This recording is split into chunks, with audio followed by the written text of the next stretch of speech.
the mic and just speak into the mic so that people who weren't able to come today can listen to the recording in full later. Don't forget to turn in your CLE forms, and with that, I'll hand things off to Rebecca, who will take us through the panel. Thank you. Thank you. Good morning, everyone. I'm going to put this down because I feel like I can't see you. I'm a little short. So thank you for coming this morning to talk about this important issue of pipeline security. My name is Rebecca Gagliostro. I'm the Director of Security, Reliability, and Resilience at the Interstate Natural Gas Association of America. They tried to give me as many words in my title and association name as possible. I think it's fair to say that pipeline security has gained a lot of attention in recent years, especially as we look more at pipelines providing a necessary fuel for electricity generation.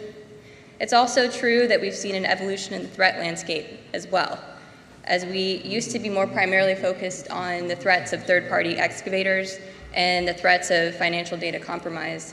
Today we're dealing more with threats from nation-state actors and also domestic threats on the home base. The Aviation and Transportation Security Act vested the Transportation Security Administration with authority over pipeline security. Pursuant to this authority, TSA offers guidance on expected practices and procedures necessary to secure the nation's critical infrastructure through its pipeline security guidelines, as well as tools and resources such as what's called the Critical Facility Reviews, Corporate Security Reviews, and Pipeline Cybersecurity Assessments. In December 2018, we saw the Government Accountability Office issue a report citing weaknesses in the management of TSA's pipeline security program. The report highlighted recommendations to strengthen the program, and TSA has accepted these recommendations and it's currently working to address them. The industry also recognizes its role in protecting critical infrastructure and works diligently to ensure that it's sharing information across the industry and with its federal partners. So we have assembled for you today an excellent panel of individuals to discuss both the threats and activities being undertaken to address these threats and the security concerns that we're facing. So first I'm going to introduce each of our panelists, and then we'll go through some talking points provided by each of them, and then we'll open it up to Q&A with you all. We didn't provide slides today because we were really hoping to have a good interactive dialogue and want to get as many questions from you as possible. So I do encourage you, when we get to the Q&A portion of today's discussion, please do raise your hand if you have a question you want to ask. So first today we'll hear from Dr. Paul Stockton, who is the Managing Director of Sonicon, where he helps businesses and federal agencies address complex cybersecurity and infrastructure resilience challenges. Before joining Sonicon, Dr. Stockton served as the Assistant Secretary of Defense for Homeland Defense and America's Security Affairs. He has a rich experience through his work advising federal agencies and affiliates such as the Department of Homeland Security, the Department of Defense, the Defense Advanced Research Projects Agency, the Federal Emergency Management Agency, as well as water and energy utilities. Dr. Stockton will be sharing his thoughts on the threat landscape and opportunities for the pipeline industry to work on addressing its security challenges. After Dr. Stockton, we'll hear from Ron Keene, who is the Senior Advisor for Energy Issues to the Director of the National Risk Management Center at the U.S. Department of Homeland Security. This center was announced last summer and is working to address some of the most significant security risks facing our nation's critical infrastructure.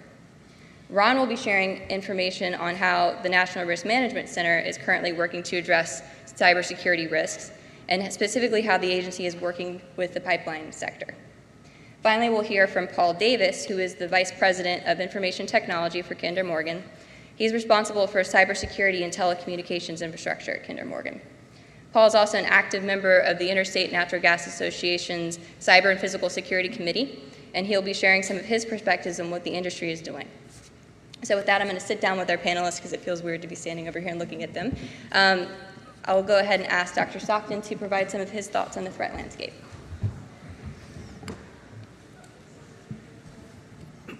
Thanks, Rebecca. I'm not sure this is on. Well, there we go. First of all, I want to congratulate you, Paul, and the entire industry on the progress that you've been making in securing your systems against cyber attack. And Rebecca, you personally have helped make that possible.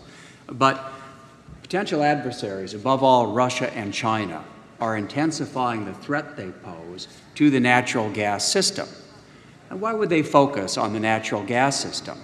It's because increasingly in this region, in New England, many parts of the United States, power generation is utterly dependent on the flow of natural gas through pipelines that are represented here on this panel.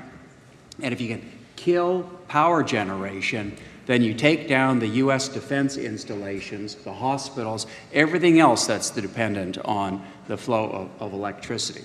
That's the value proposition for Russia and China.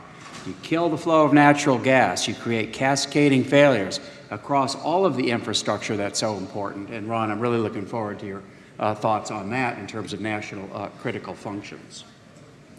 Let me start with a distinction in terms of the threat that we're talking about, and that is between IT, information technology, and OT, operation technology. And for all of you attorneys here, I'd say IT is everything associated with your phones, your data processing, everything else that you do in your offices. OT are the industrial control systems that control, for example, the HVAC, the air conditioning in your buildings, which is increasingly a focus of Russia and Chinese penetration. If they can get into your building control systems, sometimes that allows them to do things that could be very, very disruptive and destructive. Think elevators, everything else. So I'm going to focus my remarks today on the OT side of the gas line pipeline industry. And recently, the Natural Gas Council put out a study. You can Google it. Natural gas, reliable and resilient. I agree with a lot that's in this study, with one significant exception. They make the finding, it's their bottom line, that an attack on a single gas pipeline would be unlikely to create cascading failures. And I agree with that. There's lots of redundancy in the pipeline system, so if you lose one pipeline, then others can carry the supply. That may not be true in New England and some other regions, but in general it's there. But if Russia or China is going to roll the dice and attack the United States gas system because there's some intense crisis, they're not going to attack a single pipeline. They're not going to launch a pinprick attack. They'll go after the natural gas system in a comprehensive way in order to create all of the disruption that I alluded to in my introductory remarks. That is the basis for which we need to assess the gap between where we are today in terms of pipeline security and where we need to be in the future, to get ahead of the threat. That's the goal that I have today, is to share some thoughts with you later on in Q&A about what we might do to strengthen security for the energy sector in ways that may require changes in antitrust law and other realms in which your expertise is greater than mine. Although I will hasten to point out, as I mentioned to Tom earlier, I remain pre-indicted despite my occasional practice of law, so I'm grateful for that. Not unindicted, pre-indicted. So, Ron, can you tell us a little bit about what you're doing at DHS? Thank you. Following on Paul's remarks, there is a threat out there, and the threat is to the pipeline industry. A while back, when the National Risk Management Center was formed, we took a look at that threat and realized that as the industry moves forward, the threat may be a little bit greater than what we thought. More and more today, you see within the pipeline industry a commonality existing between sectors, between the water sector, the natural gas sector, the liquid, the gas sectors, in the ICS, the SCADA, the digitization, even the assets. More and more, there are fewer and fewer companies in the supply chain supplying these things, and there's more and more companies that are slowly going from old legacy systems and upgrading into these new ones. This creates the potential for the adversary to be able to develop a game plan, if you will, in one area that can have an impact in other areas. And as Paul correctly pointed out, your natural gas industry is becoming more and more the predominant fuel for our generation fleet. But imagine, if you will, an industry that relies heavily on water, or an industry that relies heavily on a particular gas like CO2, or an industry that relies on a particular chemical. And that if that were to somehow be disrupted, not because the adversary happens to be targeting it, but because of the fallout of being able to target other industries. So what you have is you have an adversary that by taking a look at one area can potentially impact quite a few other areas. Looking at that, we formed the Pipeline Cybersecurity Initiative. And the Cybersecurity Initiative is targeted to do exactly that. We're looking at the natural gas industry because the concentration of the nation is on the natural gas industry. And we're working closely with companies within the industry to develop assessments, to be able to look at this potential vulnerability, and then to begin taking a look at the pipeline industries in the other sectors, the water, the chemical, and other sectors. And we're going to be taking a look at is the magnitude of this potential vulnerability, does it stretch across the sectors, or do we have things built into our systems that are going to be able to help us prevent that? I can tell you we don't know, we don't have that answer right now, and I don't think anyone has that answer. I think that it's a nascent problem that we're looking at, we're identifying, and we're working very closely with industry and the associations within the industry to be able to figure out, A, is it a vulnerability, B, what is the magnitude, and C, what do we need to do? At some point in time, there will have to be a point where we take a look at this and we say, at what point are companies, at what point do we need to say enough is enough, that we need to draw a line, if you will, that a company no longer is at the mercy or whim or whatever you want to call it of the adversary, where the government steps in and says no more. There's going to have to be some policy decisions on that. There's going to have to be a point where we as a nation say enough is enough. Part of this initiative is trying to work on developing some of that policy. Thank you, Ron. So Paul Davis, can you tell us a little bit about what you're doing with Kinder Morgan and some of the industry's perspective on this? Yes, be happy to. So to respond directly to some of the things that were brought up about Russia and China, and do we see that as a threat? Yes, we absolutely do. We've been fortunate enough to attend several classified briefings. It's been made very clear to us what the threat is there. The good news on that is that we recognize that. It's not something we're just burying our heads in the sand about.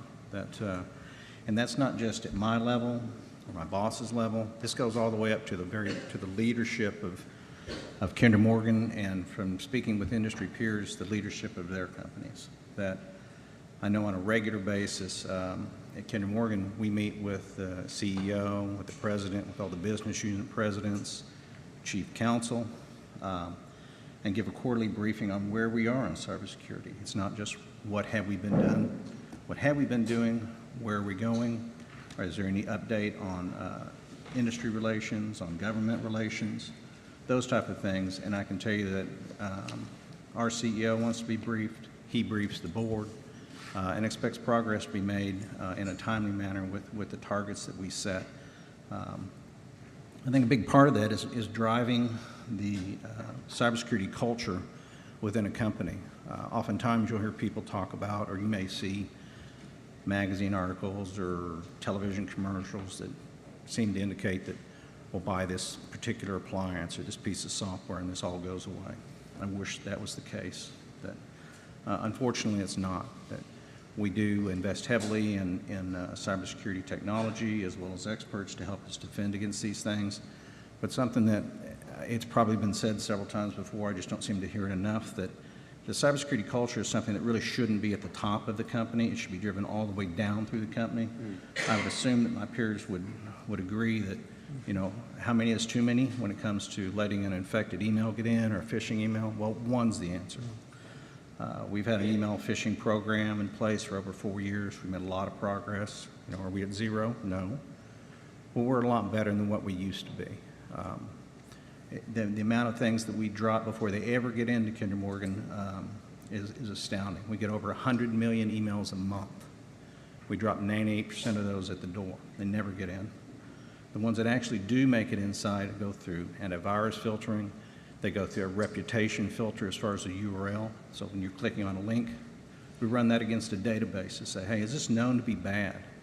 Is this hosted on a website that's known to be bad? We also look at all the attachments that come in. We have a list of, I don't know, 20 or 30 type of different attachment types we simply won't let in. We look to see, is a Word document behaving like a Word document? Is an Excel document behaving like an Excel document? If we see odd behavior, for instance, from a PDF, we'll send it to a service that opens up in a sandbox, or what basically opens it up offline and says, well, what's this PDF doing?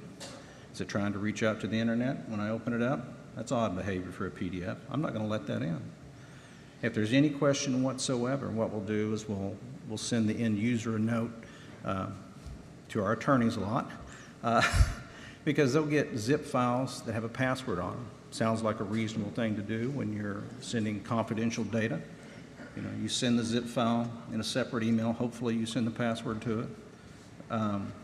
What that does for us, though, is that we can't look inside of it. So it looks suspicious to us. Attorney gets that email and says, hey, you've got an email that's been quarantined.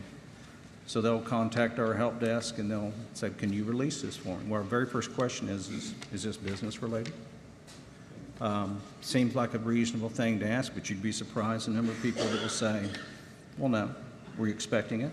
Well, no. Well, why is it you want me to release this? It's things like that that help protect us. And that just becomes a part of our everyday practice, and this applies to everyone within the corporation. You mentioned about the commonality of the software that's being used within ICS systems. True statement. Now, the other side of that is that I was sharing earlier, I spoke at a conference a couple years ago for Defense Logistics Agency, and at that time, a lot of my peers had older type ICS systems. And those systems were designed to be put in place and run for 20 to 25 years. So if you had this crazy idea that you were going to go ahead and patch the systems that were out there, oh no, there'll be none of that.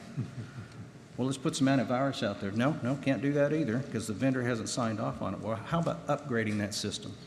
Well, it's a one-time install, so for $2 or $3 million, we'll come in and we'll upgrade that system for you. So yes, ICS systems have been being upgraded, and there's a valid point there about there's a certain amount of commonality, but there's some good that goes along with it as well. We can apply regular operating system patches. We can apply antivirus updates. We can make our systems modern.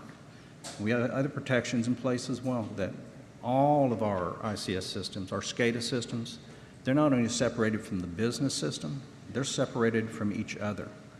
So if we have a SCADA system, a pipeline system that should have some type of problem, maybe we had a change go bad, maybe we had a cyber event, whatever the case might be, it doesn't impact the other systems. They're unique unto one another. Sorry for being long-winded here. And then I liked your last comment about nation states and government recognizing that that is a real threat. That it's very hard for private industry to be able to defend against a nation state that has unlimited resources and unlimited funding. That's something that we have a military today. Your companies aren't expected to provide a military defense. I know we would like to see more information on where the government stands on that and how they anticipate providing a response. Good. Okay.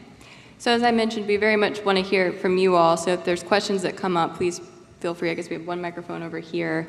But I'll ask a few questions to kind of get us started for the sake of conversation. So you just heard Paul Davis mention this some, and then also Dr. Stockton when he was talking about the Natural Gas Council's reliable and resilient paper. He raised a good point that what we need to be looking at next is not just an attack on a single pipeline, but looking more a sophisticated attack that's really going to be targeting more than just a single pipeline. And I think, Dr. Stockton, it's fair to say that such an attack would probably be more along the lines of something that you would see from a nation-state actor that's not just seeking to target just pipeline infrastructure, but also other segments of critical infrastructure. So my question to you is, as we start to look at this threat profile a little more comprehensively, What role does industry play in that risk assessment, and what role does the government play? I think government needs to take the lead in establishing what we call in the Department of Defense a design basis threat. Instead of leaving companies like Kinder Morgan to try to figure out, based on their more limited access to intelligence data, what's coming from Russia or China, we ought to have the federal government in charge of providing that classified data to Kinder Morgan and making sure that folks at Kinder Morgan have the top secret security clearances necessary to carefully review that threat data and then be able to share back what they're finding on their 100 million attacks a month. Geez, what a number. Capture some of that and then give it back to the intelligence community so they can analyze it. There's a partnership here, but above all, we need to have the government set expectations for what does the threat look like, and then natural gas owners and operators can design their systems to match that threat as opposed to some kind of pinprick attack, because that's not the way they're going to come at us. Be curious for thoughts from the other two panelists on that. Go ahead. So let me clarify. If I said 100 million attacks, my bad. It's 100 million emails, and we dropped 98% of those. So undoubtedly, a lot of them may be attacks, but I didn't want to over-dramatize that. Your point on risk assessment and government taking lead, I couldn't agree more. So we've been fortunate to work with several of our government partners, and you're absolutely right, being able to get relative current data is a challenge. And the way to get that is to have someone at the top secret clearance level. That's just, we get told that time and time again. We have several people within Kinder Morgan that have a secret clearance. We're working on getting some to the top secret level, but it doesn't occur overnight. And the statement I have heard said before is what oftentimes can separate the data from the top secret to the secret is, well, the top secret will tell you who did it. I don't know as I care. If you can tell me what they're doing so that I can take action upon it, I don't have to know what IP address is necessarily a bad IP address. If you can tell me what vulnerability is being taken advantage of, it allows me to look at my environment and patch for that vulnerability. One of the things the initiative is designed to do is to alleviate some of this.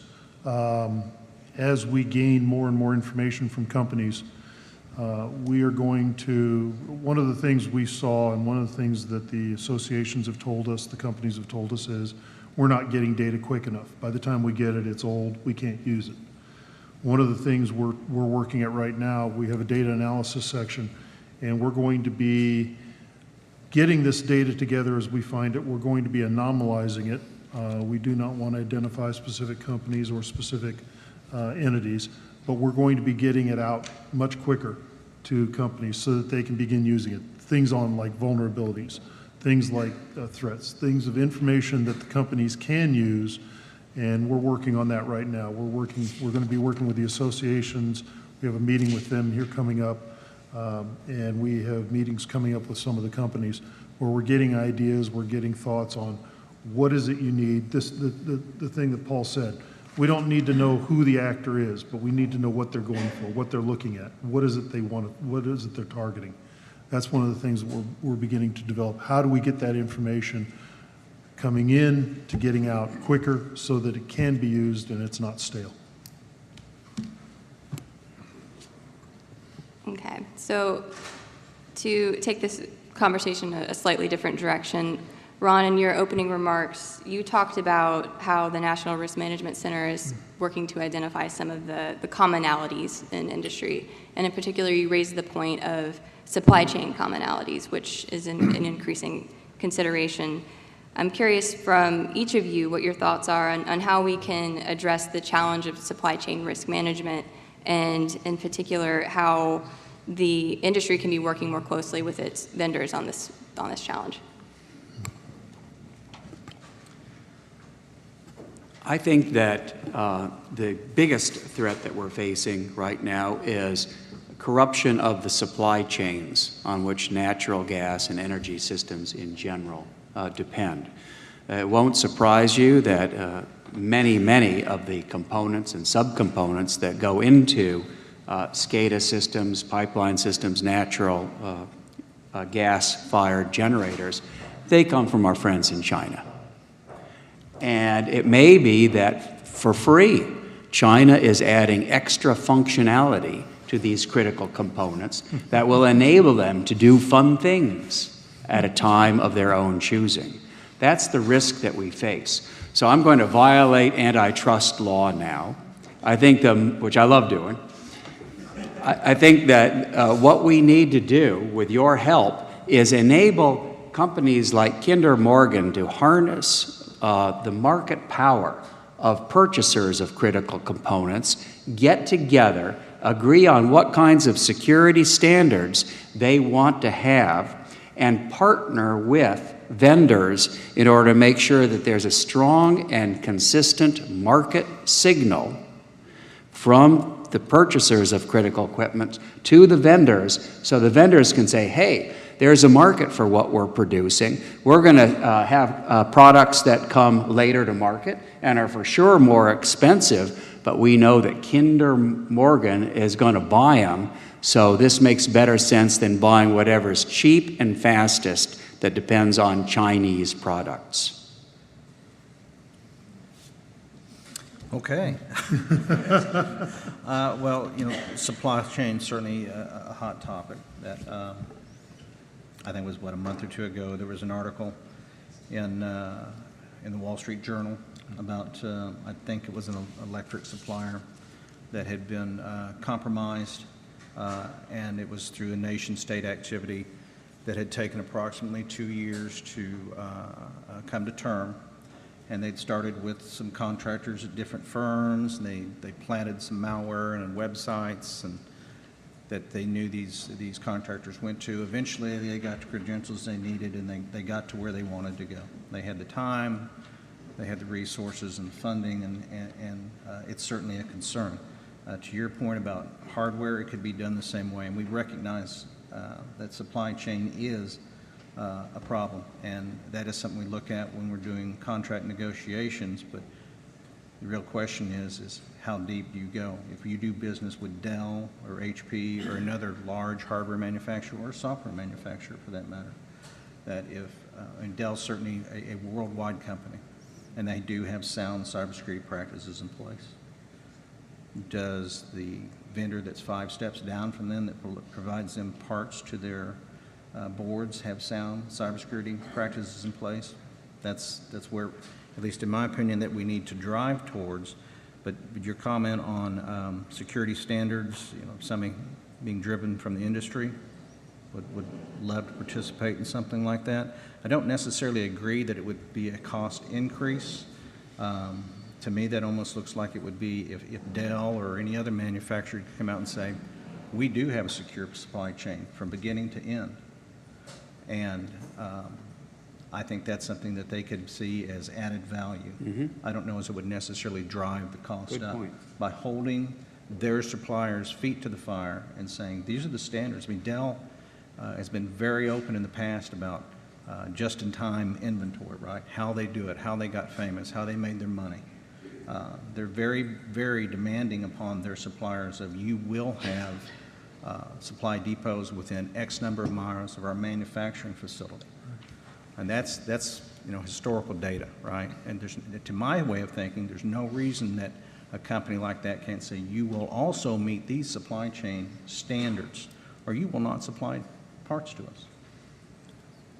One of the problems that I see, this is me speaking not as part of the department, it goes back to what I said earlier. In the pipeline industry, more and more you have less and less suppliers of the critical assets that you need. That's not just in the pipeline industry, that's in all industries. I'll give you a little example I read about the other day. There was a company that went out and they were looking for drones to do some work. And they wanted to have drones because they had heard that a particular type of drone had a Chinese influence in it, and they didn't want that particular drone because of that. And so they went out and they selected other drones. And they picked a drone from another country that they was told this was everything you wanted. Well, their R&D folks tore apart the drone and found out that the camera system in it was Chinese. So they went to another drone company. Well, theirs was good. They tore it apart, camera system was Chinese. The problem that you have in the supply chain is less and less suppliers of the critical components that you need to be able to do the thing you need to do. And that's not just in the drone business, it's not in the pipeline business, it's in the computer business, it's in, there are very few chip manufacturers in the world, relatively speaking. That's not what we had a while back. And as we become more and more advanced in our technology, as artificial intelligence begins to become more prevalent, there are less and less companies that specialize in that type of technology. And so Paul's right. It is going to take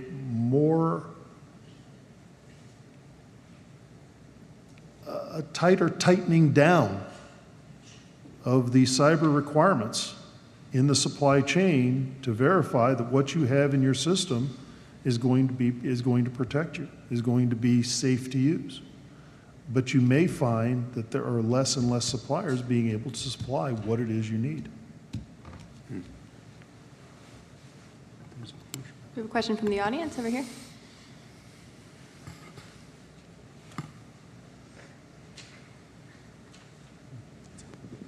Hi, I just have a super quick follow-up on that point, and pardon my lack of information on deep technology stuff like this, but if you have patches for software, is there no way to address hardware issues through software?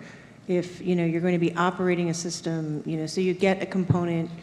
One day we wake up and only Chinese companies make drone cameras. Okay, so there's no other option unless and until there's a U.S. provider that we assume is on our side. So the question is when you have this equipment rationalization across the global supply chain, is there a way to address it with software, or is the hardware problem so pernicious that you really have to have control on it from literally the build-up from the chip phase? My turn? Go for it. What I would say is that sometimes, and I'm not trying to avoid your question, and I apologize, I don't recall the name of the event that occurred in 2018, that there was an event with different chip manufacturers that did have a software bug that had been defined, and it was addressed through a software patch. I know we internally went through and identified what systems were vulnerable and patched them. In most cases, the systems that were vulnerable prior to being able to apply the patch, you also had to upgrade your antivirus software and then apply the patch to it. But That was the router, Pat. That was the router issue. well, I can't remember. There was a name associated with it. It was in the media. But the reason I say sometimes is because depending upon where it lies, that if it was in the very root of the operating system, sometimes that is not modifiable. And so it could take, depending on what part it is, there could be a major replacement involved. Another question from the audience?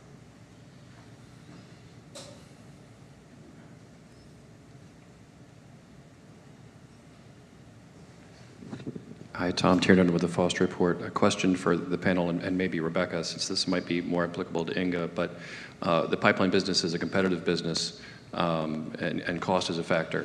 When you start talking about cyber protections and security and recovering those costs from consumers, a company like Kinder Morgan has a lot of resources, but I'm sure there are smaller companies that might not have the security clearance and other protections.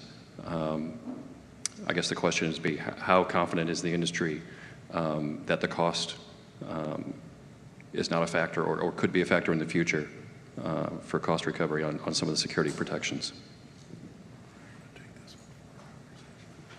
So I'll go first and let my panelists. So this was a topic of discussion for a recent FERC conference. And I think with cybersecurity, it's important to keep in mind that investments in cybersecurity are really an endeavor in risk management. So for any company of any size, what you're looking at is you're trying to mitigate to the best extent that you can the highest risks. So smaller operators, just because of the scope of what they're actually producing, or they may have a smaller risk profile than a larger operator like a Kinder Morgan that has a larger service territory. But I think one of the things that, for me, as an outcome of the discussion in that conference in particular, is I don't think cost is necessarily an inhibitor to those investments. I think that operators are taking sort of a risk-informed approach, and that's where what we need is sort of that two-way dialogue from the federal government to make sure that we have a good understanding of the threats and how those threats translate into risks to us based on our unique service territories and who we're providing service to make sure that we're applying those dollars in the right place. Any panelists want to comment on that, or no? Okay. Other questions from the audience? Hi, actually, Rebecca, I have a follow-up on something you just said, but first a comment. This is like an antitrust panel here. We have our concerns about market concentration and competitor collusion being discussed, so that's really interesting. But following up to what you just said, and we know that FERC had the technical conference, we know there have been some editorials written by commissioners about regulation. This is a two-part question for Ron first. I mean, do you think there's something that should be mandatory that makes your job easier to do to keep us safe? And then from Paul's perspective, representing the industry, is there anything that you wish were mandatory or required that would make your job easier to protect your company? Okay. I'm going to step away from my position as a senior energy advisor and go back to what I did prior. Prior to joining Homeland Security, I worked for 18 years for the state of Indiana on the regulatory side. And I testified probably over 250 times.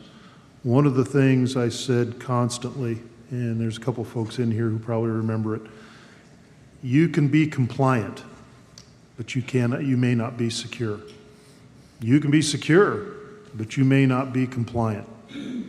The adversary would prefer you be compliant rather than secure. The problem with regulation, and this is something I've constantly had an issue with, regulation takes time to create. It has to be proposed, it has to be developed, it has to be coordinated. And once it's all gone through that, then it has to be approved by some authority. And that all takes time. The adversary doesn't care. The adversary is moving forward. The voluntary system that we're under right now appears to work because the information gets to the industry can react. There are proponents both ways.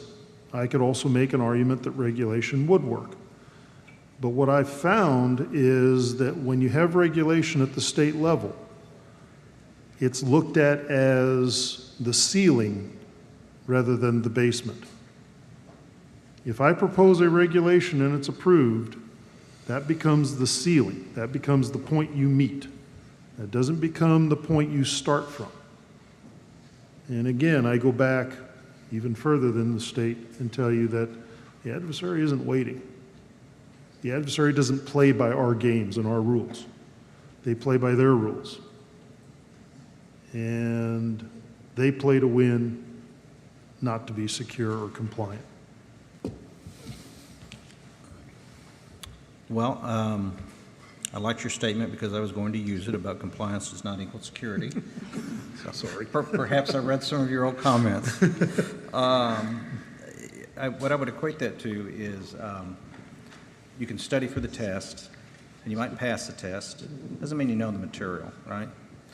So being flexible, I think, is the key thing there. Do I think that some type of regulation may be easier to protect the company? To be compliant, I would say yes, that would be a true statement. That doesn't mean I'm in favor of regulation, but as what Ron said, is that if I have to check these 10 boxes and I've checked them, I'm compliant. But technology does change at a rapid pace. The way to get around technology changes at a rapid pace. I think it bears repeating that we're not interested, well, we're not interested, we're not worried about the hacker from 15 years ago that is someone in their basement operating by themselves. These are professionals. They're paid by their government. They have unlimited resources. They have unlimited funding. They know what they're doing. And some new software comes out, they de-engineer it and figure out how to get around it. And then they see how they can apply that to do what it is they're wanting to do, whether it's for economic gain or whether it's for some type of espionage. So I think we had a question over here. Sure. It's quite a picture that you're painting here, and greatly appreciate it. It seems like a good part of this aspect of this is to harden the systems that are in place at the companies and eliminate as much as possible ways in which those systems can be breached. I was wondering to what extent this goes the other way in terms of potentially identifying the sources of these attempts at breaches through either testing the types of materials that get thrown at the companies. And I ask this also because it does seem like, you know, beyond antitrust, this seems like it's a teaming approach that seems to be developing among different companies and the federal government to try to not just harden, but also to reduce the threat levels. I'd like the panel to address that.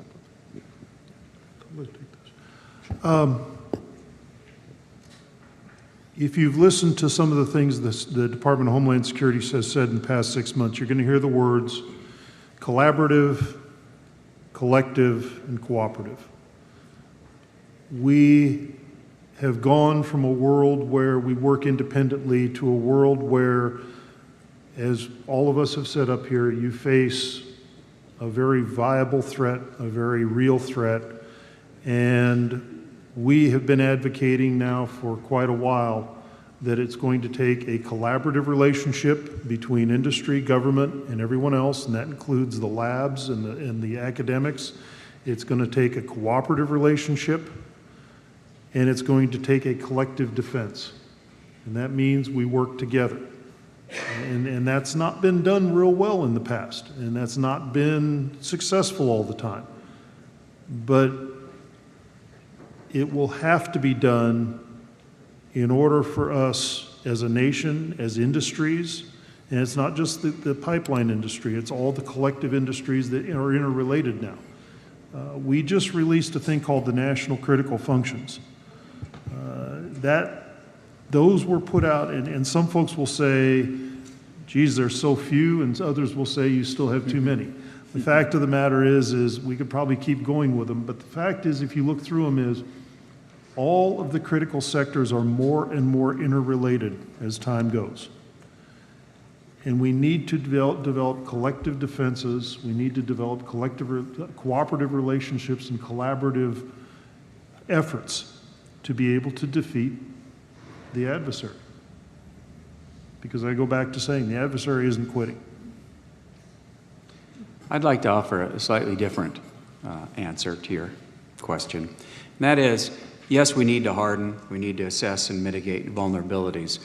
But at the end of the day, if a country like Russia or China really wants to come after us, they're going to do it. And we can talk about the cyber realm. I think about physical attacks. So Timothy McVeigh type truck bomb pulled up against a critical gas compression station. That's the kind of thing we're looking at, in addition to cyber. So the question is, at the operational level, how can the natural gas industry and its partners, above all in the electricity subsector, build operational partnerships? So if severe attacks occur, we're able to maintain the reliability of the electric power grid and limit the cascading effects on national critical functions. And so I'm delighted to tell you today that thanks to the work of Rebecca and Kinder Morgan participating, every 2 years there's a big exercise for the electric power industry called GridX. happens every 2 years. Hundreds and hundreds of companies participate against a very severe threat. This coming November, for the first time, there's going to be very serious play by our natural gas partners and electricity subsector partners, figuring out how they can collaborate, what next steps are going to be required against a comprehensive attack against both natural gas and electric systems. Building that kind of operational collaboration to make sure, for example, that gas will flow where it's most needed to sustain power generation. That's the next realm of collaboration.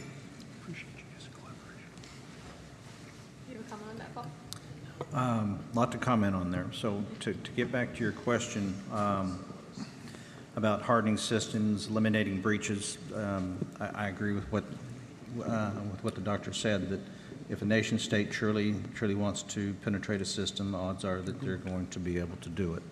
But that being said, doesn't mean you throw up your hands and say, well, I just won't try. Internally, we do a lot of things, and I know our peers do the same things. We conduct an annual penetration test. We'll hire an expert firm and say, hey, can you get in from the outside? Okay, we want to know. And then we'll invite them to come on premise and ask them, can you get in from the inside? We want to know, where are our vulnerabilities?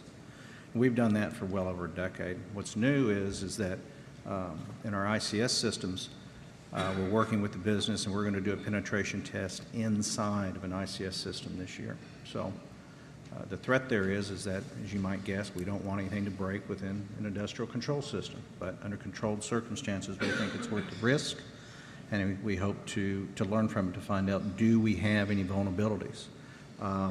One thing that has come out of a past test, we found that we had some firewalls that were not quite up to where we wanted them to be. So we went through a review, we cleaned those up, but as opposed to relying on our internal people to say, well, these are good, we invited an expert from the outside to see if they could breach those firewalls once we'd cleaned them, and we were pleased with the results. I couldn't agree more on the collaboration. GridX does sound like it's going to be a great exercise. I know last time there were several hundred companies that participated. Along those same lines that we participated in a exercise this past November with the electric sector. I think it was DOE that was the host. I know Inga was there. It was called Thin Ice. And it was an event where natural gas, the electric sector got together in a room and talked about a couple different scenarios. One was a sustained, severe cold weather event. How does the system operate? Are you able to meet the increased demands? And then during the middle of that, you have some type of a cyber attack that's impacting a PLC at your compressor stations. How do we respond? And to your point about the interconnect between the systems, that was one thing that allowed us to be able to continue to supply natural gas to where it was needed. A question over here. Yeah, Rick Smead with RBN Energy. Not picking up on Dr. Stockton's comment about physical attacks. It really seems that you got three levels on pipelines. You got the physical, you've got the operating SCADA type systems, and the commercial systems. And the commercial systems are the most vulnerable because they're on the internet, and that's what the ones that have been hacked. But basically, without them, everything can still be done manually. Phone and fax, you just can't have 10,000 intraday nominations and releases during the day. But on the SCADA and operating systems, there are basically three big items. There's compressor stations, valves, and flow control. And all of those can be managed by humans if somebody's in place at the time that they need to be. And there's some advantage in the fact that the electric industry makes fun of gas only moving at 20 miles an hour, but it also means that if you got a truck that'll go 60, you can get there before the pressure wave does. And so I was thinking about asking Paul Davis the question, but I thought if I were him, I wouldn't answer it, which is basically what kind of industry efforts can be in place to, in essence, get SWAT teams of backup people out to fix things if they're going on? What can be done to have things like flow control valves that will never slam shut with a remote direction, and basically different ways to catch up, and because then then that leaves it to the physical security, which is the scariest part, because you can either have the physical security of blowing something up or the physical security of breaking into a microwave tower and plugging in a thumb drive, a Stuxnet kind of thing. So this is sort of the question, how are these efforts looking at physical backup for these kinds of failures? And I apologize for my voice. I did that last night at the Sounds like you had a good time last night. Let me see if I missed something, please let me know. So SWAT plans to address issues in the event that we could no longer use our SCADA system to control. All right, so it doesn't have to be a cyber event for this to occur. Pipelines run thousands of miles. So as you might guess, we've got compressor stations, I don't know, every 50 miles, whatever the right engineering specs say. We have telecommunications out to those, and we've gone through a sustained effort within our company to not just have primary but secondary backup communications for those. With the improvement in wireless technology, we've switched the backup from being a dial type to wireless. And the fact of the matter is the telecom does sometimes fail. Somebody will dig up a fiber. It happens. So we dispatch on a regular basis people to the compressor stations to be able to give us readings. So if I have 3 compressor stations and I lose compressor station 2, as a general rule, not absolute, if I can see the pressure on either side of that, I'm good. We also, I believe, are required by law to operate on a manual basis at least once a year. And we do operate on a manual basis at least once a year. As far as the physical security goes, so a peer of mine is over physical security for Kinder Morgan, and they do assessments to clearly define what Kinder Morgan views as critical facilities, and we look at all the physical aspects of those facilities as well as other Kinder Morgan facilities, as you might guess, to make sure that we're doing what we think is best, not just to comply, but what we think makes us secure. And then as far as backup goes to that, it really depends on where the failure is. If it's a local failure, we'll dispatch. If it's something that was to cause our SCADA system to fail in its entirety, could happen. I can tell you that for every SCADA system that we operate, that we have a mirror image at a geographically diverse location that we not only exercise on a quarterly basis, we exercise and run on a quarterly basis. And there is a difference. Companies for years have done DR exercises, okay? Well, were they really DR exercises or were they rigged? A lot of them were rigged in the sense they were set to succeed. We'll fail over and we'll run on it for days at a time. To answer your question?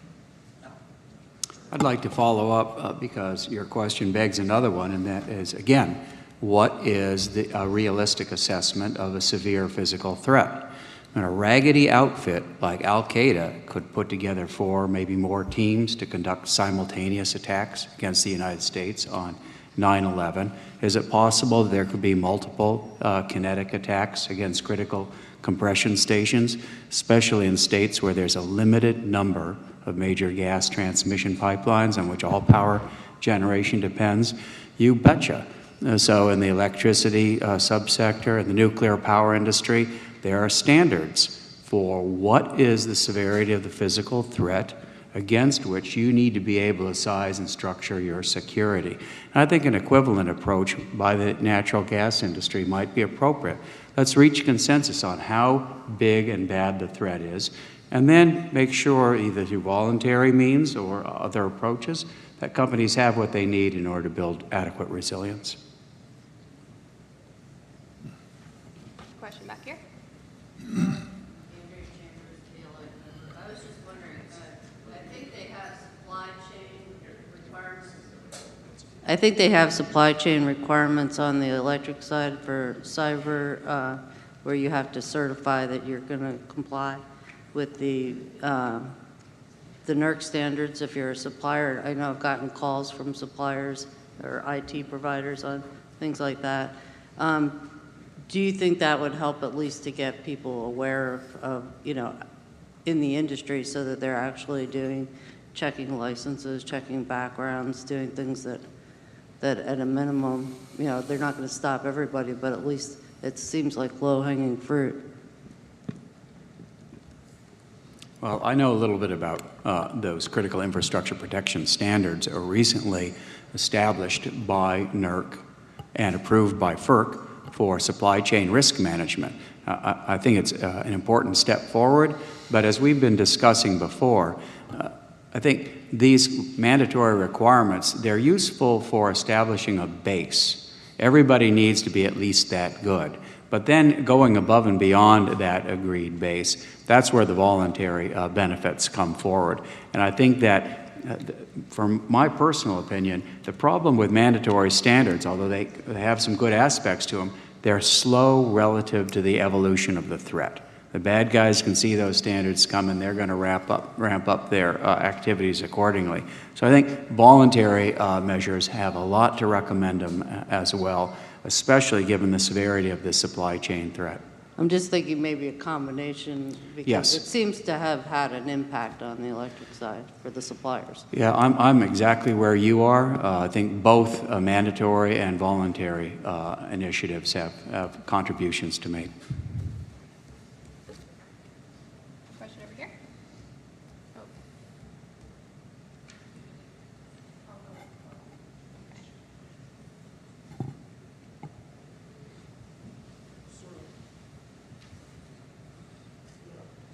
Following up on that, I was wondering if you had any thoughts or comments on, in terms of the voluntariness, if you think we have the right institutional incentives and incentives in the marketplace so that that process can work effectively, so that they can continue to respond to, obviously, dynamic situations.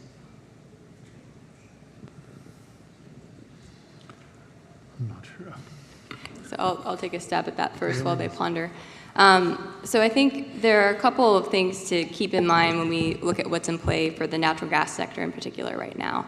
And when we think about efficacy for any sort of cybersecurity regulatory regime, to me there's kind of three tenets that help to make something effective. It's one, having a system or a baseline of expected industry practices, which can be achieved through a guideline or it could be achieved through a standard. What we have currently right now is a guideline. The beauty of that approach right now is it does have the ability to be quickly updated because the threats that we're dealing with are changing pretty quickly. So having that flexibility is beneficial. Yes, TSA in the past has been a little slow in updating its guidelines, which is something that was recognized in the GAO report, and I think there's an opportunity to revisit those guidelines on a higher frequency than what's been done in the past. I think in addition to that, you also need a system of checks and balances to validate that industry is following those guidelines or standards or what have you, which we also have in place today through what's called the corporate security reviews, the critical security reviews, and this new pipeline cybersecurity assessment initiative that you heard Ron talk about. And I think as we continue to gather more information from that program and get a better understanding of our security posture as an industry, we'll understand where those opportunities are to improve ultimately. But you need to have that system of checks and balances in place in order to better understand if you're doing the right things, because it's not just enough to say, yes, I did it. But both of those two things are what I would call a little more backwards looking in terms of trying to make sure that you're up to par with what you know. But the challenge that we have in this space is being able to keep pace with the things that you don't know yet. And the other element to that is having strong information sharing. Information sharing allows you to keep pace with the threats and information of threats that comes at you tomorrow. So we have to have that baseline, but also that flexibility. And I think the responsibility falls on the operator to understand that all these things need to be used. Comments from the panel? No? Okay. Question over here.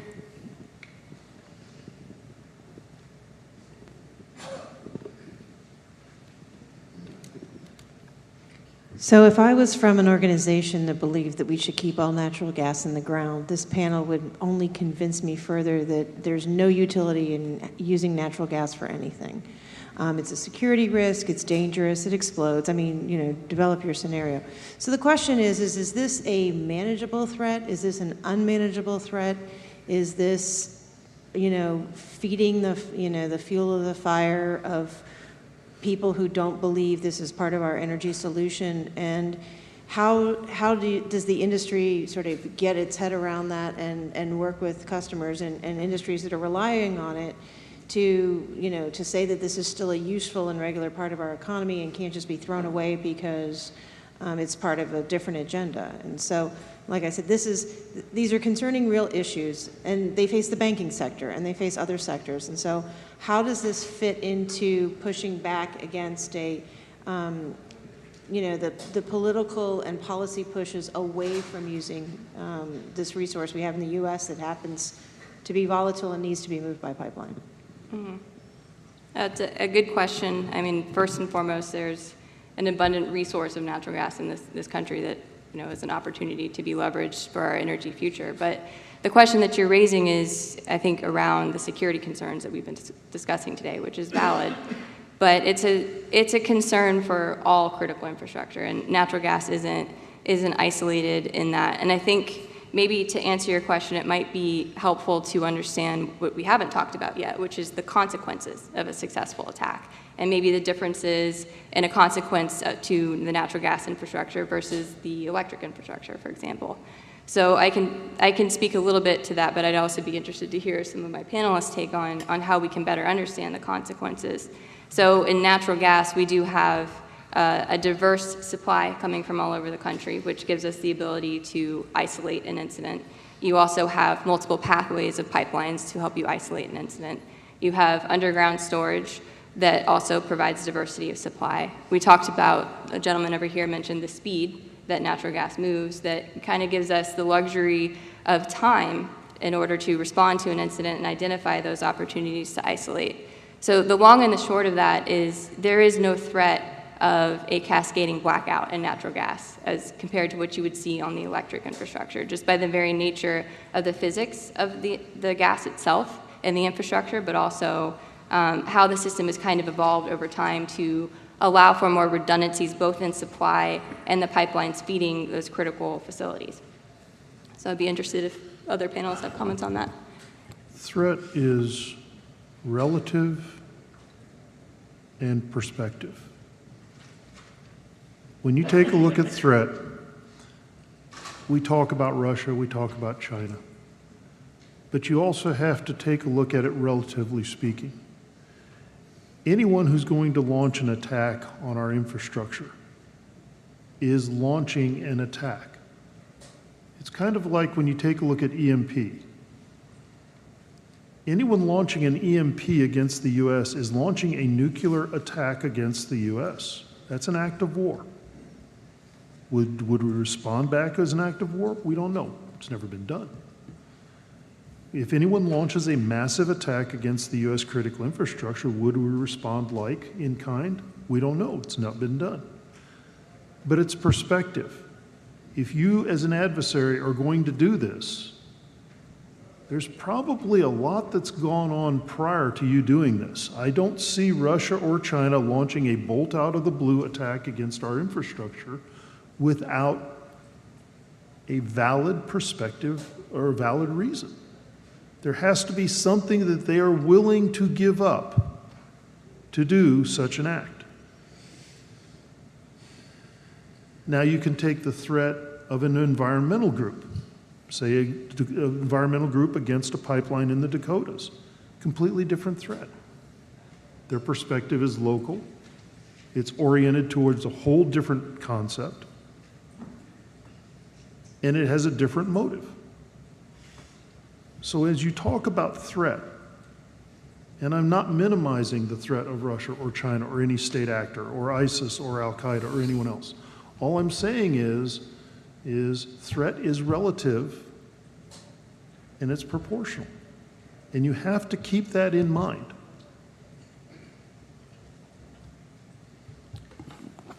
Let me offer a more direct answer to your question, and that is gas as a target, because it's been so successful in displacing other sources of fuel for power generation.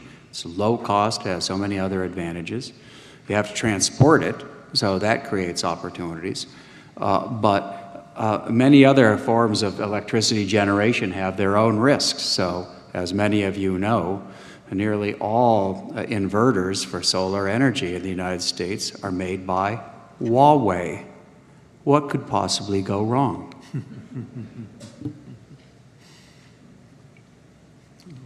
Question over here.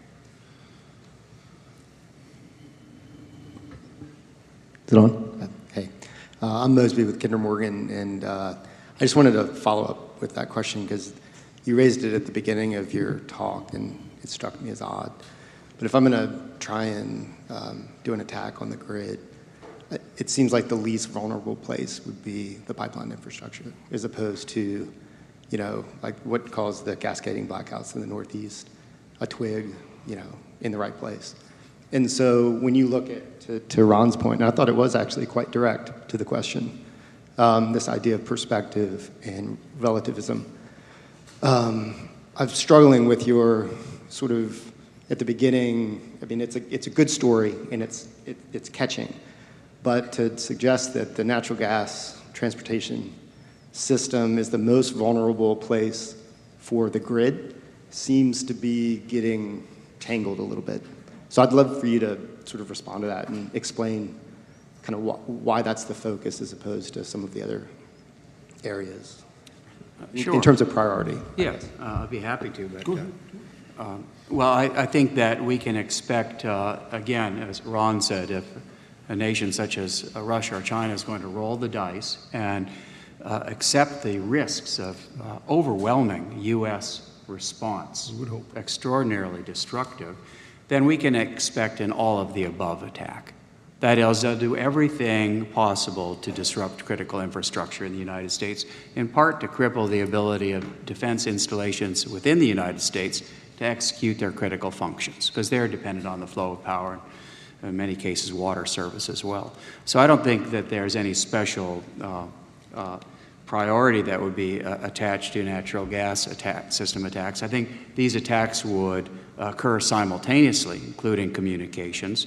That's what GridX is modeling, and that's why I think the need for operational collaboration across sectors, as we discussed before, is especially important.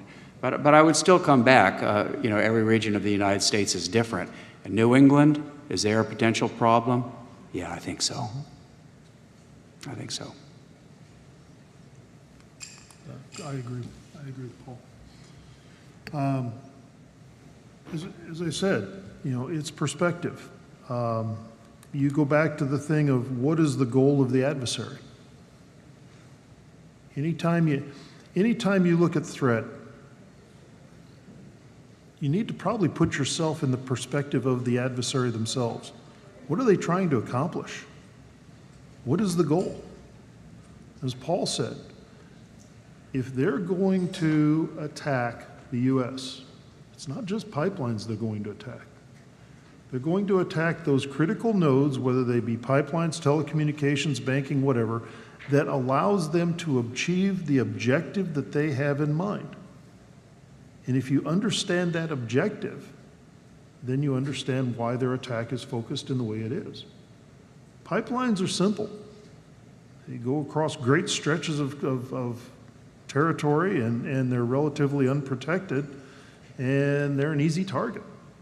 Same with transmission lines for electrical. Same with water. Same with any critical infrastructure. Every critical infrastructure has its own vulnerabilities and its own threats. Right now, we're concentrating on pipelines. But the argument can be made with any of the industries, any of the critical functions. Like I said, if you take a look at an environmental group, their goals are completely different than China and Russia. They have different motives, different reasoning. If you take a look at a group like Al-Qaeda or ISIS, their motives are different.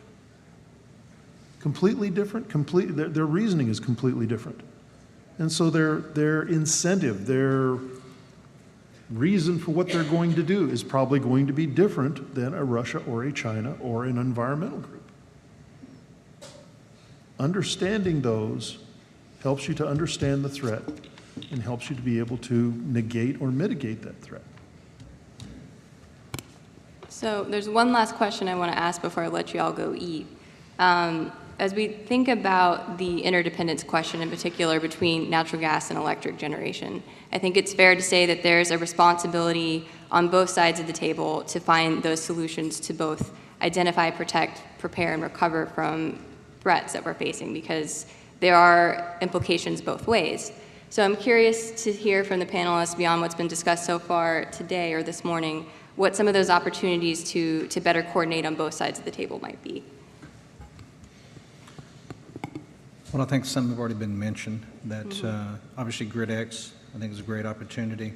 And the nice thing about it, my understanding is you can participate either as an active participant or as an observer.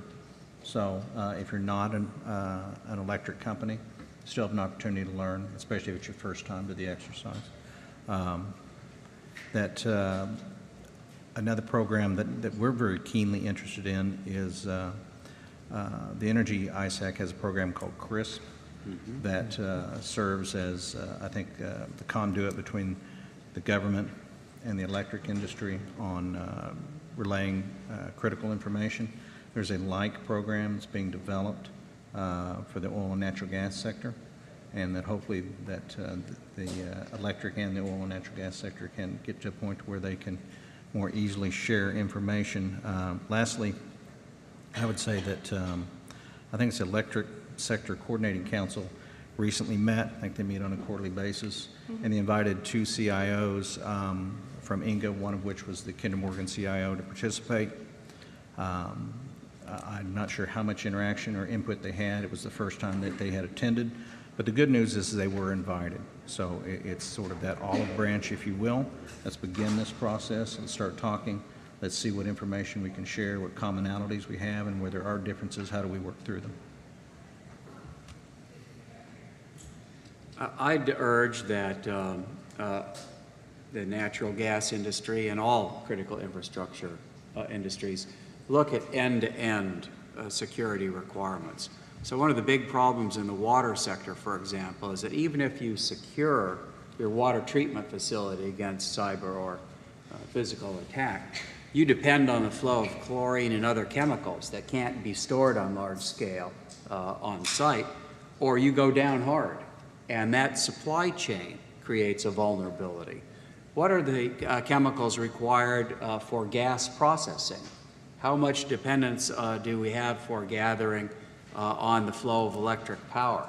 This kind of end-to-end thinking for resilience is very important, and having sectors as a whole, including the water sector, begin to think this through and build those operational partnerships, very, very valuable for overall resilience. I don't have anything to add. Okay, well, with that, I think we hit our time mark. So thank you all for joining us today.